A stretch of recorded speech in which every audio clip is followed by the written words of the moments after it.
Tomato, कांदा, capsicum, crate आणि बारीक चिरलेला लसूण, त्याचसोबत हे हिरवेगार मटार घ्यायचे आहे. चुकीने मी त्या कढईमध्ये जिरं देखील ॲड करून दिलं होतं, पण आता मी परत ॲड करत आहे. तेलाला छान गरम होऊ द्यायचं. त्यानंतर मी याच्यामध्ये जिरं टाकलेलं आहे. जिऱ्याला चांगले तळकू द्यायचं. त्याच्यानंतर मी बारीक चिरलेला लसूण देखील घातलेला आहे.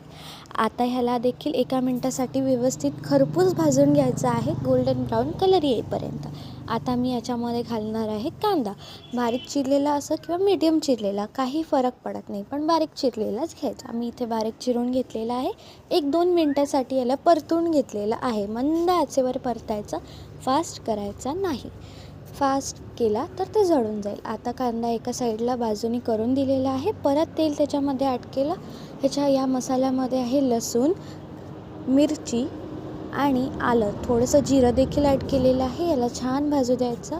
आता याच्यामध्ये आपल्याला चवीपुरतं मीठ घालायचं आहे आणि व्यवस्थित त्याला मिक्स करून घ्यायचं आहे. 1-2 मिनटासाठी मिक्स करायचं आणि त्यानंतर मीठ घालायचं, किंवा त्या मसाल्यामध्ये देखील तुम्ही मीठ घालू शकता.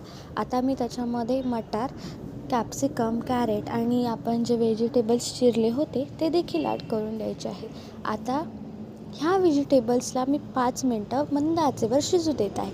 शिजल्यावर त्याला व्यवस्थित मिक्स करायचा. आता मी याच्यामध्ये घालत आहे रेड चिली सॉस, थोडासा, किंवा तुमच्या प्रमाणात तुम्ही याच्यामध्ये घालू शकता. आणि नंतर सोया सॉस देखील. ह्याच्यानंतर मी घातला आहे हा एव्हरेस्टचा टेस्टो पास्ता मसाला आणि ह्याला व्यवस्थित मिक्स करून घ्यायचं आहे.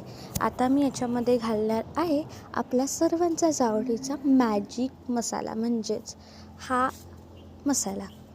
हा घातलेला आहे. याला आणखी थोडंसं परतून घ्यायचं. लागल्यास त्याच्यामध्ये पाणी ॲड करायचं. शिळा भात किंवा शिजवून घेतलेला भात कोणीही ॲड करू शकतं. आणि आपला फ्राईड राईस गार्निश करून तयार आहे. व्हिडिओ आवडला असेल तर लाईक करा, शेअर करा आणि सबस्क्राईब करायला विसरू